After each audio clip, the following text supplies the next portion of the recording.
Welcome to this talk. This is Marty Nycaster talking about vehicle forensics.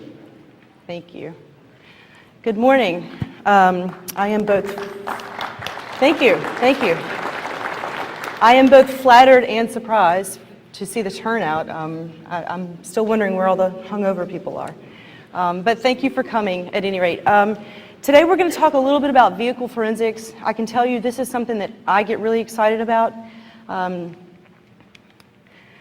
These are our objectives today. I'm going to tell you a little bit about me and talk about what we're going to talk about. Then we're going to go into a little bit of history regarding the infotainment and the vehicular technology. As you guys know, this is a really new field, so I'm going to give you guys what I know. We're going to talk a little bit about the way ahead.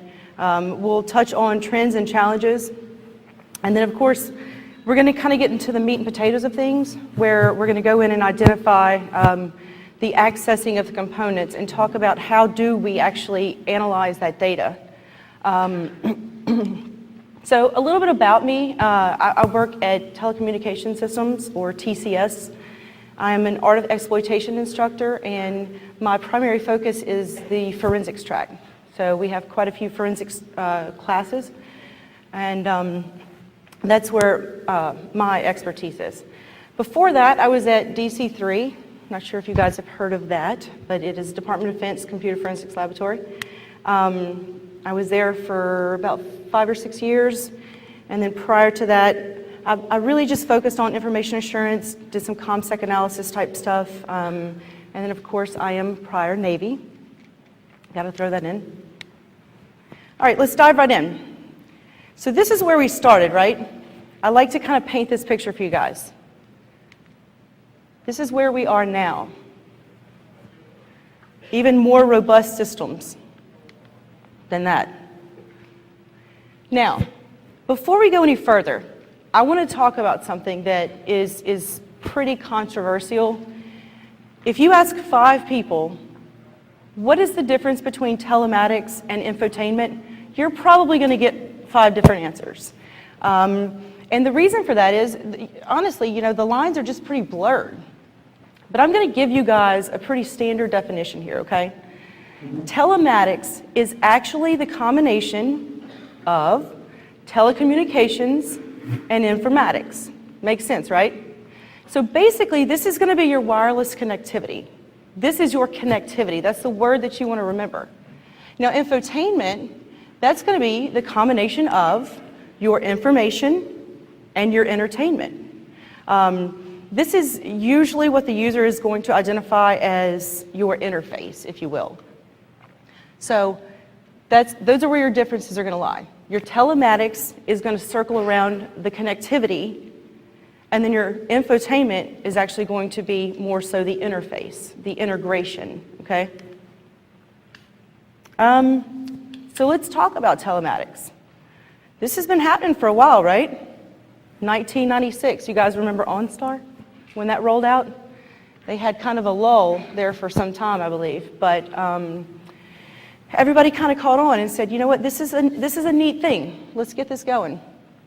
And of course, they wanted to then integrate the infotainment. Again, this is going to be some of your wireless protocols, and we're seeing more and more of those continue to emerge. More specifically, I want to address 4G LTE.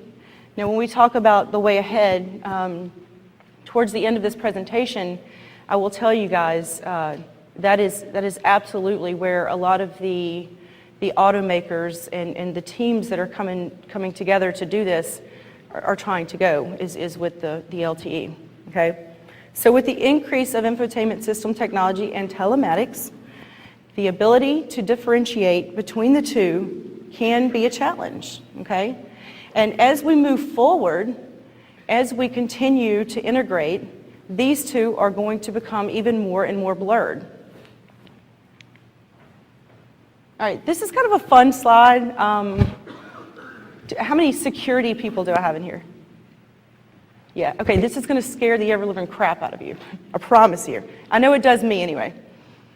All right, so 84%, a recent poll showed, 84% of drivers would like to control their features using touchscreen. Doesn't seem surprising, right? I mean, we already kind of are. But let's go a step further. When I say they want to use touchscreen, I'm talking odometers, gas gauge. They've truly expressed this interest. 83% want to receive updates wirelessly. Anybody see a problem with that? Okay, furthermore, 76% would actually like to connect to the internet using their vehicle as a Wi-Fi hotspot. And I can promise you that's coming.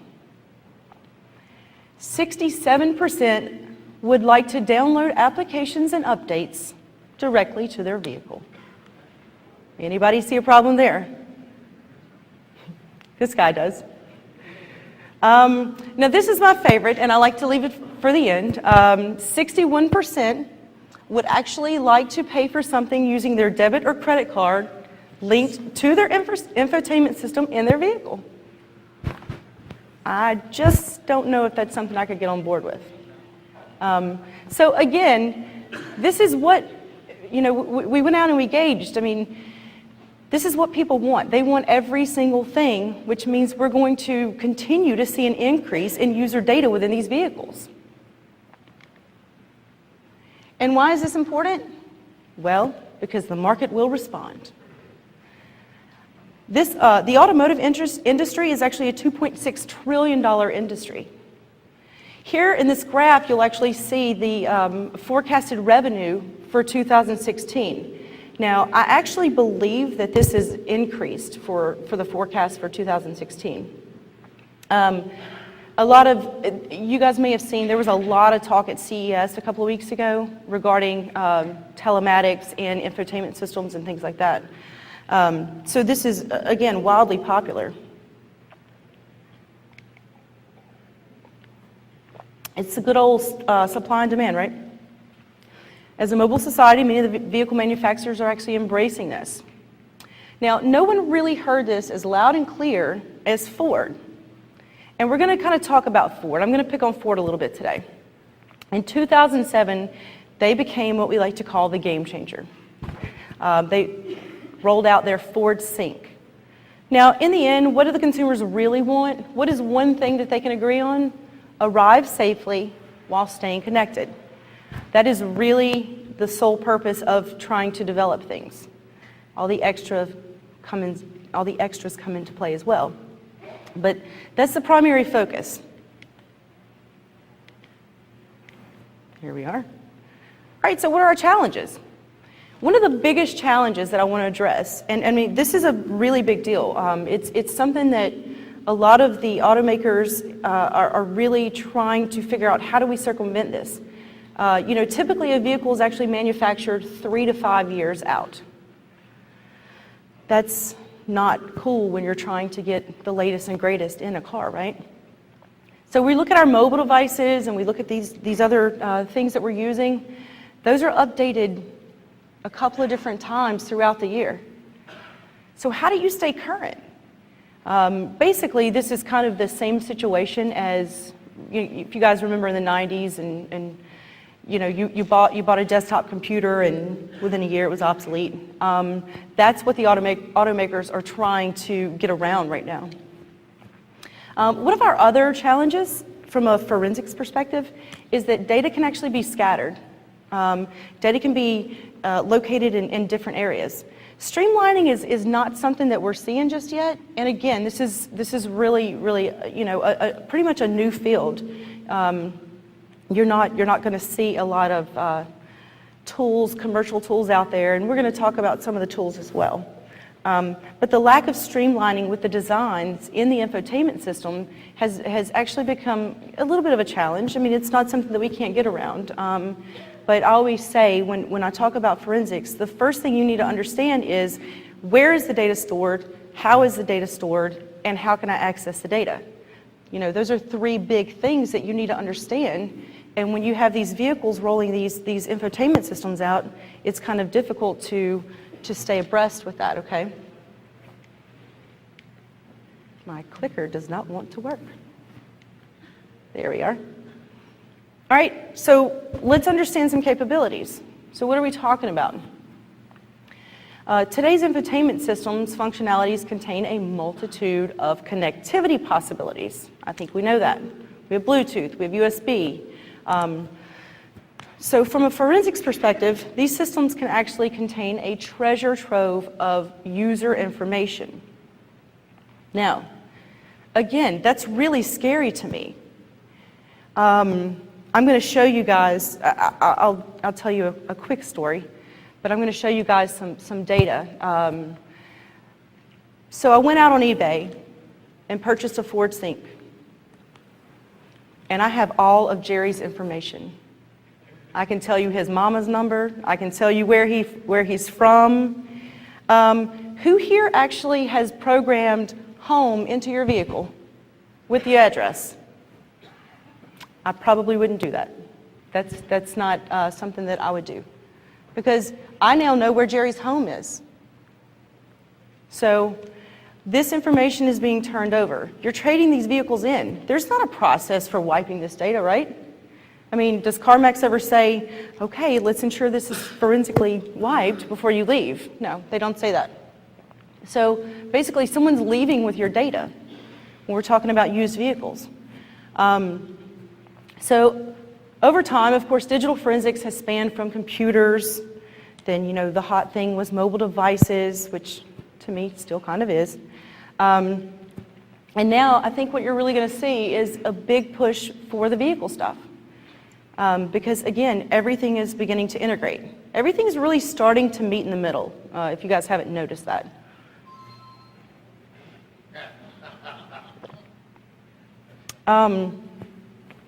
So yeah, this is a subset that has continued to gain a significant amount of focus within the community. And I think, again, you're going to see it more and more. So let's talk about it from an evidentiary value. What are we talking about? Of course, extensive user data. We're talking waypoints, saved locations, Jerry's home, MP3 files. Now, why would I care about MP3 files? I mean, it doesn't really matter to me that you just downloaded the Miley Cyrus album. But what it can do is that getting this data can assist in you corroborating with other evidence. Okay, does that make sense? Attached devices, that's kind of important. Bluetooth MAC IDs, some email messages can get in there as well, SMS as well, image files, user voice profiles. As we talk about the way ahead and as we talk about what's coming and what's next, I'm going to tell you guys one of the big things that you're going to see, it's going to be more voice-activated features. So when the automakers meet with whoever it is that they need to go out and meet with, they say, how can we make this safe? Eyes on the road and hands on the steering wheel. That's the two things that they want to do. So how do we do that? Well, we're going to make anything and everything that we can possibly make voice-activated, voice-activated. Our VIN numbers, of course, various mobile phone sync data. So a lot of people will ask me when they take my mobile forensics class, I'm actually, it's from a selfish point, but I always like to talk about this as well for just a quick point. But some people will say, well, how is this mobile forensics? And I'm like, well, first of all, how much more mobile can you get? We're talking about a car. And secondly, something that you want to think about is that I've got mobile device information synced in here, right? So you're getting information from these mobile devices as well. User established playlist. Again, why is that important? It could absolutely help you and assist you in cooperating with other evidence, other data. Call logs, I mean, that's just to name a few. All right, so let's move in now a little bit and talk about design. Another particular challenge, again, like I said before, is the lack of the streamlining. Understanding the capabilities of each system can be pretty difficult from the initial phase of beginning diagnostics. How do we approach this? What is our plan of attack with the forensics and with the analysis, obviously? Now, let's go ahead and take a look at Ford. I said we'd pick on Ford. I won't pick on Ford too bad. But because they are what I'm pretty much considering the leader in the market right now, nobody's really doing it well because of the challenges that I've identified. And I think that's, of course, arguable, but there's still a lot lacking. I can say that. So let's look at Ford. Now, we've all heard of Ford Sync, probably. And we've all gotten in someone's rental car or someone's Ford car, and we've said, oh yeah, that's probably Ford Sync. So let's talk about the different types, because not all are created equal. Here you're going to see the in-dash navigation system plus sync. Now this is going to be your standard radio plus sync. Let's jump into the timeline a little bit. So your first generation, again, I said it rolled out about 2007. That was 2007 to 2009-ish, okay? The second generation, you're looking at 2009 to about 2011. The third generation, 2011 to now. Who's good at math? Do you guys see what's happening here?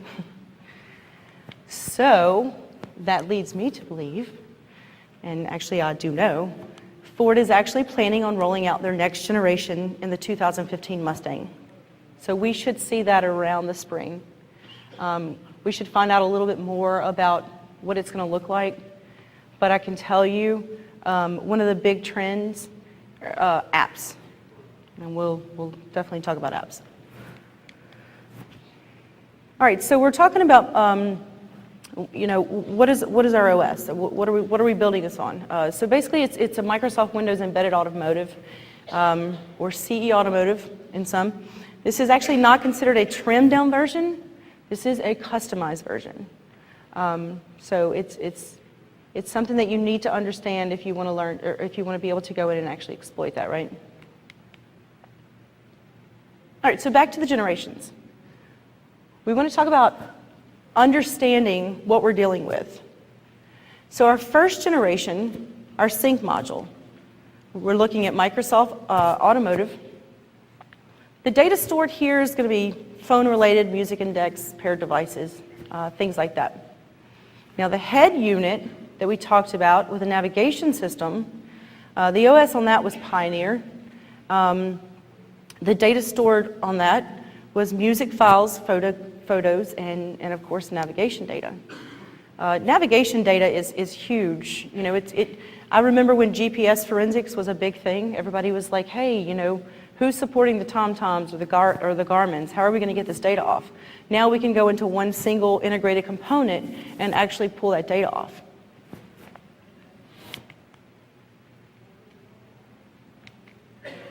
So then we move into our second generation. Not a whole lot changed. Really just in the head unit for the navigation system, we're looking at a different OS. But there was one big thing here. We're looking at a 40 gig, it was a pay to drive, or it is a pay to drive, I should say. So we were like, okay, that's cool.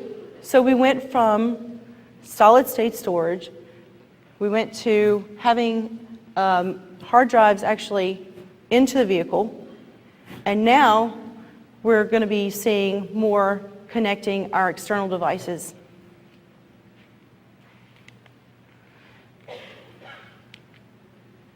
And then, of course, our third generation, which we're actually going to take a look at this.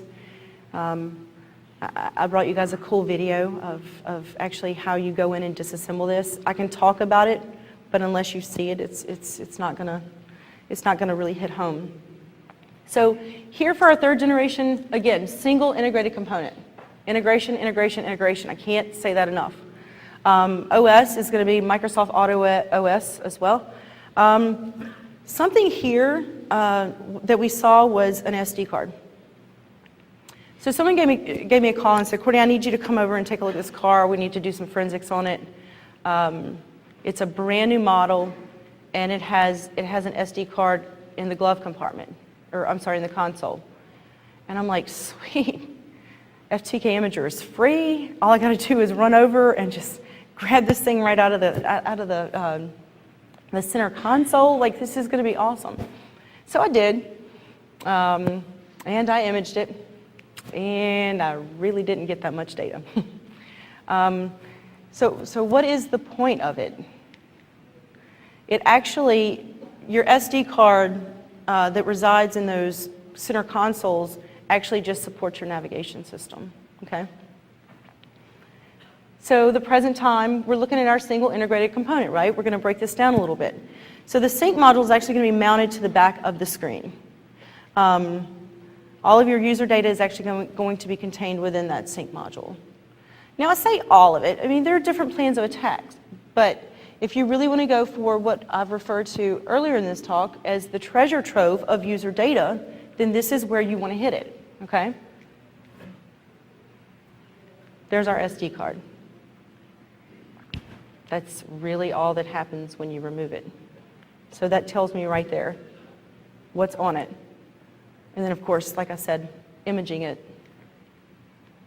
So what were our previous go-tos? You know, now we're approaching this a little bit differently. Some of our previous go-tos, you know, a lot of people, when I talk about this, you can tell some of the people that haven't really dealt with infotainment systems, because they'll say, oh man, just go for the black box, get all the data off of that, right? And sometimes, yeah, that's, you know, sometimes that is the data that you want. So in a former life, that was really our typical approach. It was the black box, or the, you know, some may consider the event data recorder. This is really popular with our crash investigations, and I'll tell you why. The idea behind the installation of this, to even to begin with, is actually to enable the vehicle to make the decision whether or not we want to deploy that airbag. Now it logs things as well. Essentially records data regarding the native state of the vehicle at any given moment. So you're looking at your seatbelt usage, your speed impacts, and things like that. All right, so let's get into the nitty-gritty. This is my favorite part. They all say I'm really dangerous when you give me a screwdriver, because I love to take all these things apart. So here we've got, for Ford SUVs, the first and second generation, you want to look behind the center console. That's where you're going to find your sync module. It's actually held in with 4 clips. You don't need any special tools. A regular screwdriver will actually work with this. Oh, here. All right. Here I want to show you guys. Oh, wait. So this is going to be our 3rd generation, okay? Again, I can tell you guys all I want, but until you see just how easy it is, and I apologize that this is looking a little skewed.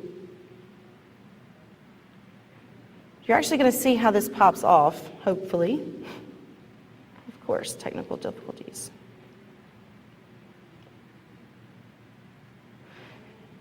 So there it is, okay?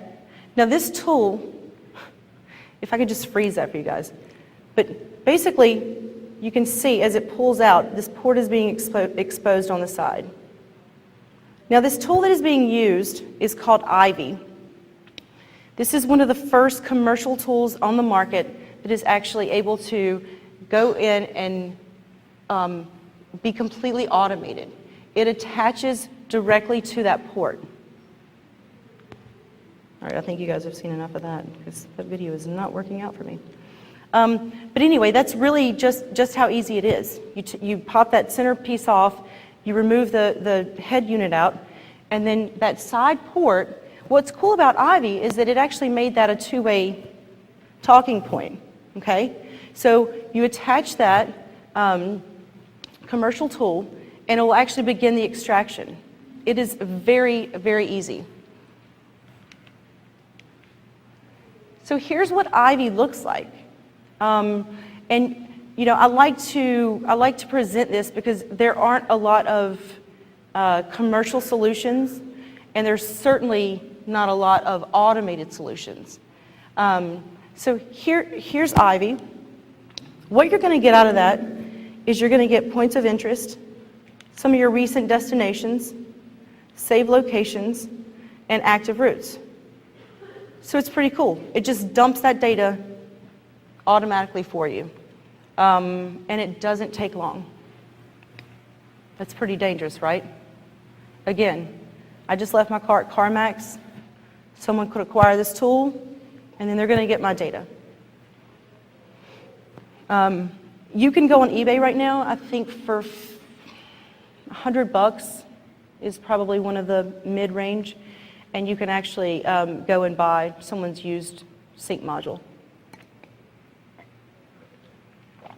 So anyone that wants to try and do that and get some forensic data, call me first because it's a lot of fun.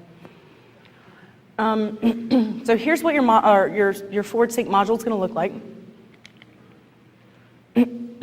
Now, another funny story.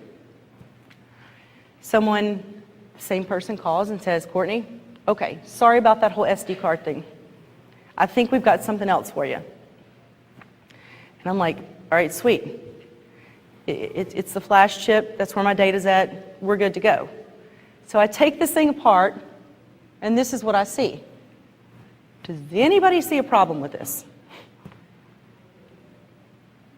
That's some pretty aggressive epoxy on that, isn't it? Yeah. And I'm not the most graceful, so I could see me burning this board up pretty quickly. So basically, the way we circumvented that was I did not do this, but we had it done to where it was actually the data was actually accessed through pinouts. Okay. But if you can, you basically just do a dump of that chip. Okay. This is going to create your binary file for you. And there are a couple of different ways to look at it. I particularly like hex. I don't know why, but I do. And here you will see, these are some song lists and things like that, playlist and some songs that were pulled off of that. Again, what am I going to do? I'm going to take that, if possible, and I'm going to take the mobile device that's associated with the case or whatever the situation is, and I'm actually going to say, yes, this phone was here, and then I'm also going to look at attached devices. Remember all the other items that we talked about that can be pulled? All of it is right here. You can do searches on it. Some of the other tools, I like to tell people what's good and then what's not good, because I want you guys not to have to go down that road. But I try to use bulk extractor, and there really wasn't a lot that I could get off of that. It was a lot of the Microsoft registration data and things like that. But again, there's just not a lot of commercial automated solutions that are out there right now. Of course, you can also image the hard drive for the older generations. This is yet another approach that we're talking about. This is actually in the back of the head unit for the first and second generations. This is it's not that easy popping it out and just imaging the drive. There is typically an ATA password lock on it, and there are ways to get around that, of course. There's always a way.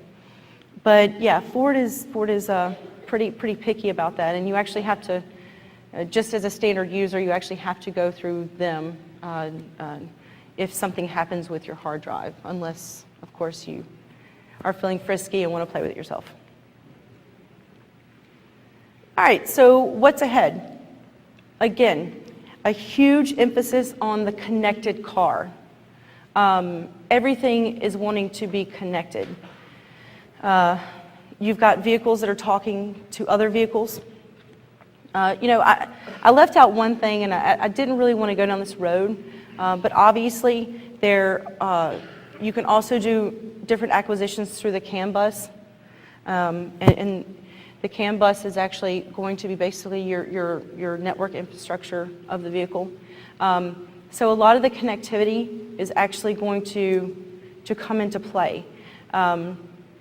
We want these vehicles connected to other vehicles, other applications, things like that. So what some of the automakers are actually saying is, so what apps do we actually put on here? With safety coming into play, I think it's GM or Ford that's actually saying, yes, we will, GM, I'm sorry, I think it's GM. Yes, we will do like a Netflix thing, but it's actually going to be farmed out to the back seat video heads or screens. So again, they're wanting to keep that safety into play. Again, more app-based interfaces.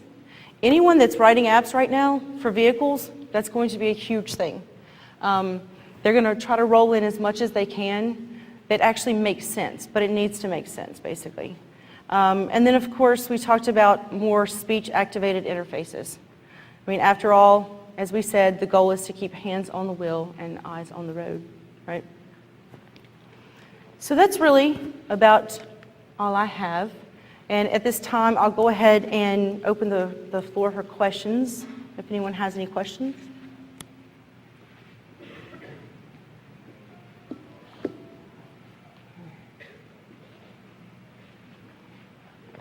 No questions. Hi. Thank you. These entertainment systems here do a whole lot of whiz-bang stuff that you can see. What kind of connectivity are you seeing to the other physical systems in the car? Brakes, steering, power steering? I think you asked this question. Okay, so let me make sure I understand your question. You want to know the infotainment system? What is the other connectivity with the infotainment system, or the other components within the vehicle?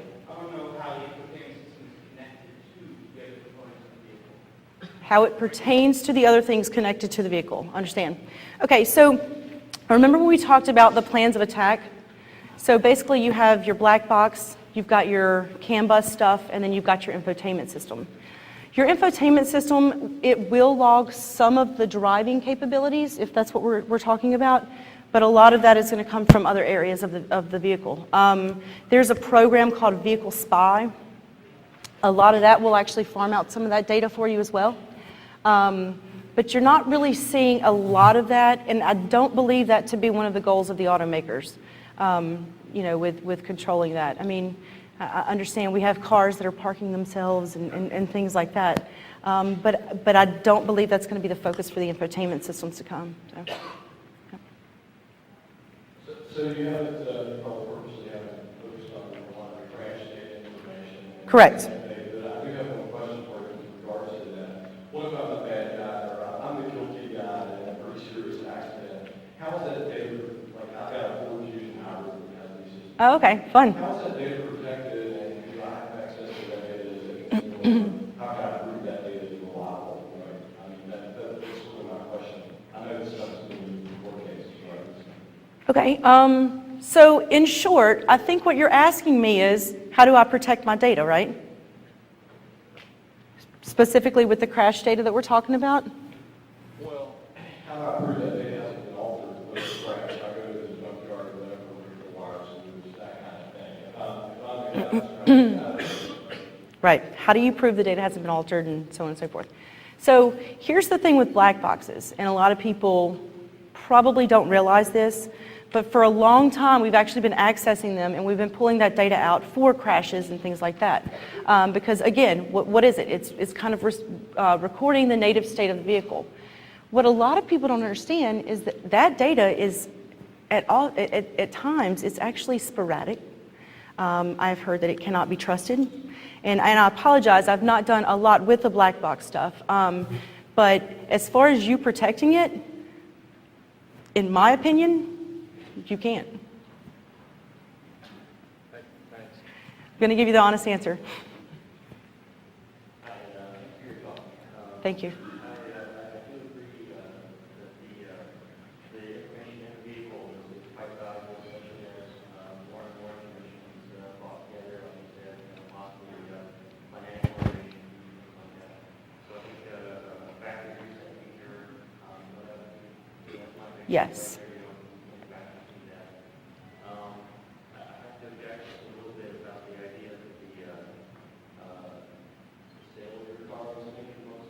The sale of the car? Like trading it in? Uh-huh.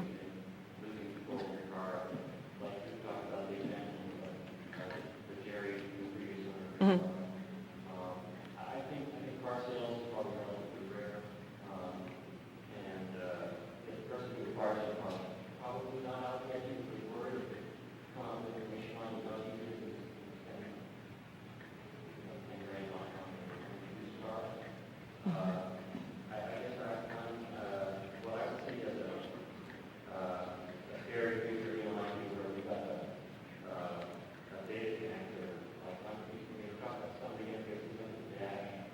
The ODB Right, so for example, if you have or OBD. a shade on the mechanic or a dealer or somebody who's collecting Right. all the information on their customers. I can see that as very easily for somebody who's got isolated time with the car, you know, who has some kind of trust and Yeah, I don't completely disagree with that. But you know, there was a time, probably 5 or 6 years ago, we said the same thing about mobile devices, right? And I think you're seeing it's more common for people to go out and seek that data. Sure, and I think as we do, you mentioned, you know, consumers interested in wireless features in their car. Yes, Track record against yes. vehicles. Yeah, and you know what, that's a whole different area too, is actually getting into hacking the vehicle. Obviously, I stayed off of that, but that's also another, you know, area of concern, certainly. So, yeah, thank you. Okay. First, the nav data that you showed from the Ford Sync system, was that just addresses and things that were entered into the system, or was that any address writing? And second, do you have any comments on the integration of OnStar into the actual vehicle dynamics of the system? Because I know that the report a year or so ago about the police actually contacting OnStar and using it to shut down vehicles that they had issues with. Yes, obviously law enforcement is going to, you know, leverage whatever they can. I mean, it's the same thing with, and again, I'm going to refer back to our mobile devices. It's the same thing as law enforcement subpoenaing records and cell towers and things like that. And I'm sorry, what was your first question? The first question was the nav system data. Oh, Was any yes. nav system data, or was it strictly the stuff that was entered into the... That was strictly the stuff that was, in that system, yeah. So, but it's actually going to log everywhere you've been, things you've saved, yeah, all that stuff. So, yep. Yeah. Just on, most of your, you know, all your examples, they were using Windows CE, you know, this Mhm. and sure, like 2007, that was the heavy hitter, you know, heavy market. Right. With the, you know, emergence, I guess, of Android or a lot of Linux, and those things, you know, mobile devices, have manufacturers thought about embracing that, and then, in that sense, doing more security, Yes. like hard drive encryption or anything along those lines? I don't think we're going to see any hard drives again. We tried that, didn't work. I mean, it worked, but again, it's going to be, you know, we talk about telematics and infotainment. Your hub that we talk about for your infotainment is probably going to be more so something that you're going to use in your everyday life. For example, mine's sitting over there. So you're going to see that more and more. Those are going to be your, you know, your integration pushes, I believe. So, yep. Yep.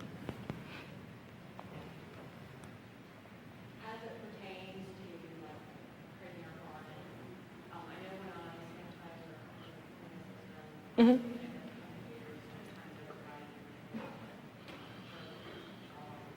if you just delete your stuff before you, in the regular, it's still there. So Yeah. that's not just, or can you overwrite it the same way? If you had a home and you had yours in, but then you went in and put another, can it overwrite it? So if you're doing a chip dump, obviously you're going to get all of the data. I don't know about the overriding part, but I would assume if we're just completely doing a chip dump, you're going to get that data. All of the previously saved things. I mean, obviously, I'm sorry? Like, let's say, like, one of my cars has 5 on it, so you have 5, then you go back over and overwrite it. And if you continue to overwrite it, you don't have a possible life. Yeah, I'm sorry. I don't know exactly how that's going to work. I mean, I would assume you're still going to get it because, I mean, you're getting all of the data off of the chip. I can't fathom any way that would actually be possible where you can just go in and overwrite the data until it's gone. for, that, particular purpose, so. Uh-huh. Mhm. Right. Yeah, again, you're doing a chip dump on that, if that's the way you're going about doing it. Now, with some of the more commercial automated tools, maybe it's not going to pull it off. But if you're going in and you're dumping all that data out, you're pretty much going to get it. So, yeah. Yep. Any other questions? Ah. Just a quick one. You get a rental car at the airport, you have your phone, first off, you hesitate for a moment to carry your phone in the car? Your professional opinion. In my professional opinion, I think it depends on how far I'm driving, because I'm kind of like a 695 rock star is what I like to call it. So, I do like to pair my phone just to have my music and obviously to be able to talk while I'm driving. Am I reluctant? Yeah, I am. I'm also reluctant to have a Gmail account, but I do. Do you see any ways specifically that can go wrong? I'm sorry? Are there any specific attacks or anything? This is the thing. You got to make that decision for yourself. You know that when you're pairing your device, serial numbers, some of your data is going to pop up. And I say some of your data because when I ordered that Ford Sync from eBay, what I did was I took mine, I had a Ford Edge at the time, and I removed mine, inserted his to see what data I could get through the user interface, synced my phone for all of, 2 minutes, and then I also attached it via USB to see what information was going to cross-pollinate. So, you really got to make the decision for yourself, honestly, but yes, your data will sync. You're welcome. All right, anything else? Any other questions? All right, well, that's all I have. Thanks.